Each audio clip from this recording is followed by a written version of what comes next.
querida, bem-vindo ao programa Em Frente. Nós estamos falando a respeito das traduções da Bíblia. Eu sou o pastor Silas aqui da IPI de Rolândia e é sempre uma alegria muito grande ter você aqui com a gente, hein?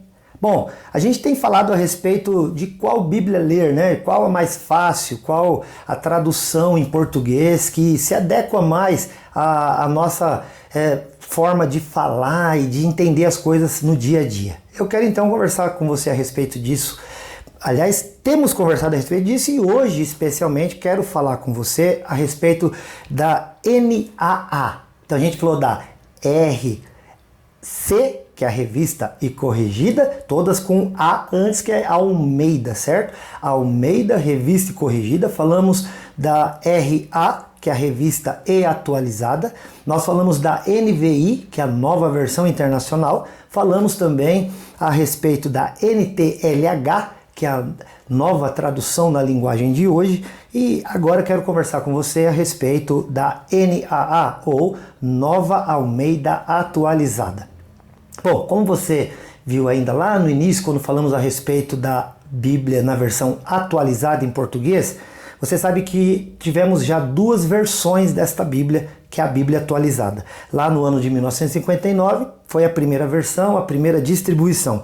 E a segunda edição em 1993, aonde ocorreu uma revisão, talvez uma reescrita de algumas palavras, mas ainda assim pouquíssima coisa mudou de uma versão para outra, a de 1959 para a de 1993. E desde 2012, a Sociedade Bíblica do Brasil reuniu vários teólogos de muitas denominações cristãs e evangélicas para tratar deste assunto e fazer uma nova revisão da Bíblia atualizada, já que ela tem sido muito usada até os dias de hoje, né, pela população cristã aqui no Brasil.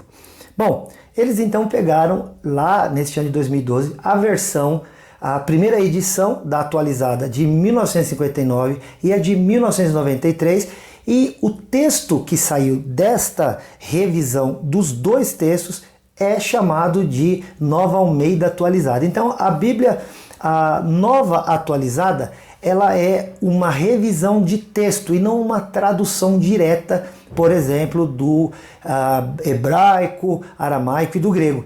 Simplesmente pegou-se já o que se tinha em português, observou-se qual seria ali algum problema de entendimento e a solução foi fazer a alteração que se considerasse necessária. Essa Bíblia, depois de feitas várias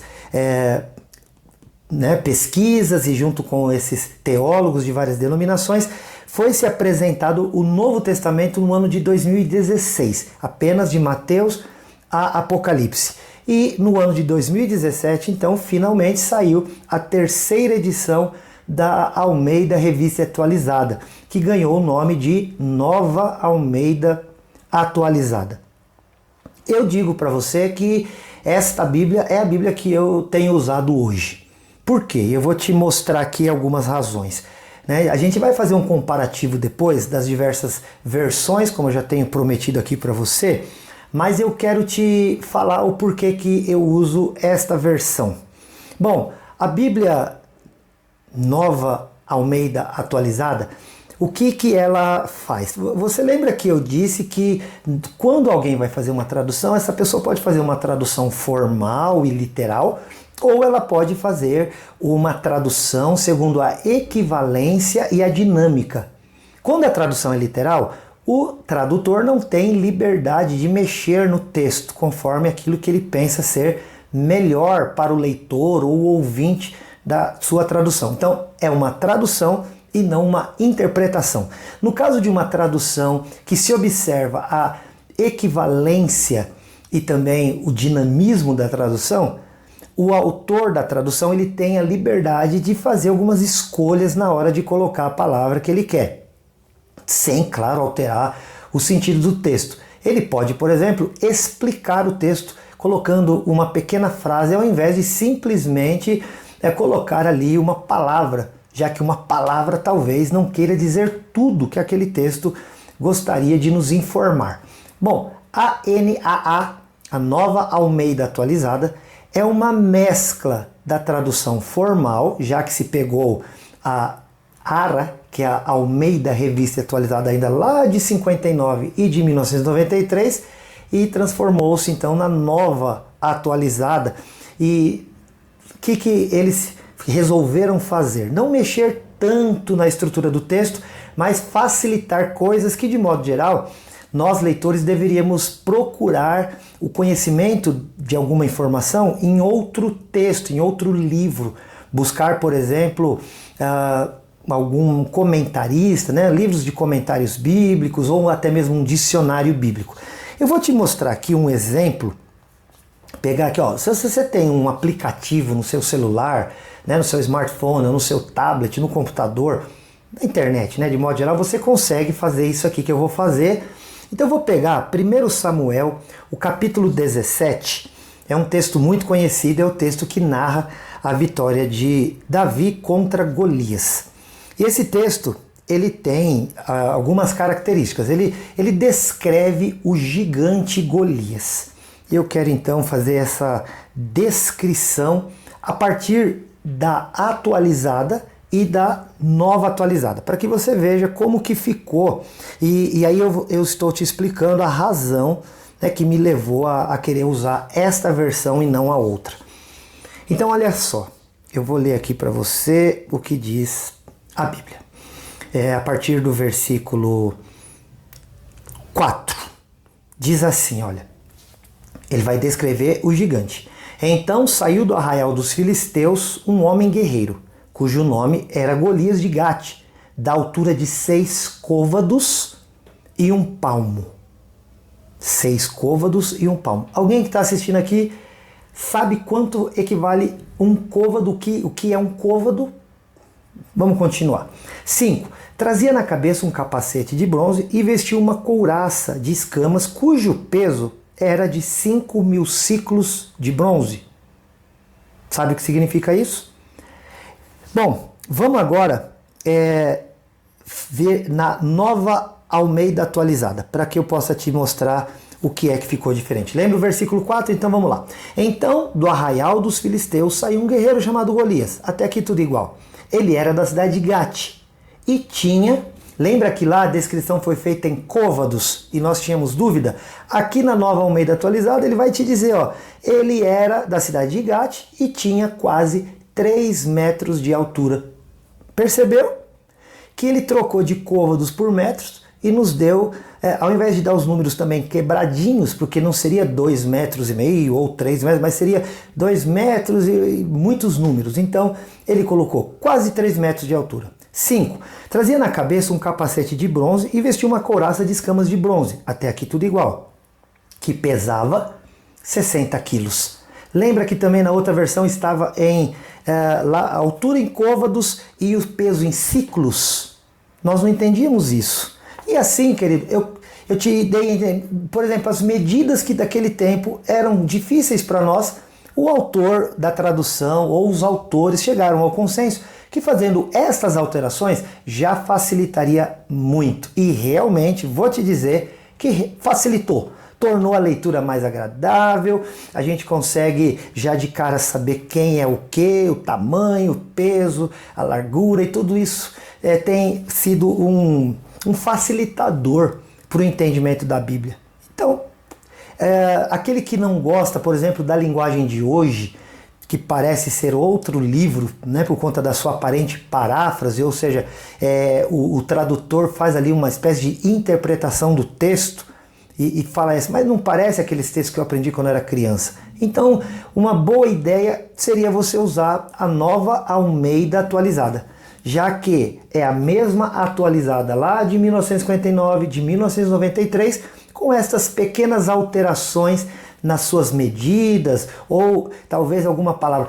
Quer ver uma outra coisa que muda? Onde a Bíblia usa os pronomes tu, vós, que quase ninguém de nós usa mais na língua portuguesa, né? Algumas regiões do Brasil usam e estão corretos em usar, mas a segunda pessoa no Brasil, ao invés de ser no singular tu e no plural vós, nós temos usado você, vocês. Então, quando eu me refiro a quem está falando comigo, eu não digo, olha, tu vai, né? A gente quase não usa o tu. Alguns estados brasileiros sim, e fica muito bonito inclusive, mas de modo geral nós usamos você. E a Bíblia Nova Almeida Atualizada, no lugar do tu e do vós, colocou você e vocês. E eu entendo que isso deu uma facilitada, né, na nossa linguagem e na nossa leitura da Bíblia, sem estragar o contexto e sem parecer que é uma Bíblia gritantemente nova. Olha, queridos, eu não vou falar de outras versões. Se você tiver alguma dúvida, você pode me procurar e a gente vai esclarecer conforme a necessidade. Nós temos aqui no Brasil, como eu disse, a King James, que é uma versão gringa, né? Ela foi traduzida do inglês para o português. Há muitos que dizem que a King James seria uma versão mais próxima lá dos textos originais. É uma possibilidade, mas não é de mais fácil leitura. E o que eu estou querendo te entregar aqui nesse vídeo é a possibilidade de conhecer as diversas traduções e qual delas seria mais fácil para que você possa ler a Bíblia sem perder o entendimento do texto, né? Bom, também nós temos aqui no Brasil uma outra versão chamada a Bíblia Viva, que também passou por uma revisão e tornou-se a Nova Bíblia Viva. Essa Bíblia também foi traduzida de um texto em inglês e não dos textos originais. Ela se chama em inglês The Living Word, né? A palavra viva, então, que no Brasil ficou a Bíblia Viva. É muito agradável de ler. Eu particularmente gosto muito da Bíblia Viva, vou dizer que até mais do que a própria Bíblia na linguagem de hoje, essa que foi feita aqui pela Sociedade Bíblica do Brasil. A Bíblia Viva, ela é uma tradução de uma versão inglesa, que fica muito agradável à leitura, porém não é uma Bíblia conhecida ou reconhecida por aí. Você pode encontrar dificuldade de levá-la na sua igreja e acompanhar aquele que faz ali, né, a ordem do culto, a liturgia. É difícil de acompanhar, mas é um texto muito bom para entendimento. O ideal é você ter as diversas possibilidades, leu numa, não entendeu, vai na outra, e assim você chega às conclusões que você precisa chegar para o seu pleno entendimento da palavra de Deus. Tá bom, meu querido? Olha, e tem outras versões, a gente tem a mensagem, né? Só para encerrar esse momento aqui, porque a gente tem mais coisas, mas a mensagem é uma versão escrita também em inglês por um pastor chamado Eugene Peterson, já falecido, mas um texto também agradável. Mas essa Bíblia, ele deixou muito claro, não era uma tradução da Bíblia, era uma paráfrase da Bíblia. Então é um texto bastante corrente, que você lê, nem se parece com a linguagem de hoje, nem com a Bíblia Viva que eu falei. Não, ele nem divide da mesma maneira que dividimos os versículos. Ele agrupa textos dentro de um contexto e apresenta isso de uma maneira explicada, mas também romanceada. É muito agradável de ler, vale a pena, porém, da mesma maneira que eu falei da Bíblia Viva. Não é uma tradução direta dos textos originais, é uma tradução da língua inglesa, mas que vale a pena conhecer. Fica aqui então o meu recado aí. Existem outras versões ou então outras revisões da própria Bíblia corrigida, tem o texto fiel, né, e outras Bíblias que você poderia encontrar, porque a cada ano faça uma nova leitura. Mas eu fico por aqui, que Deus te abençoe demais. Não esquece, entra nas nossas redes sociais, lá no Facebook, no Instagram e também no YouTube. Se inscreve no canal, dá joinha se gostou e compartilha. Eu aqui te amo em Jesus. Fica com Deus, até o próximo, se Deus quiser. Tchau.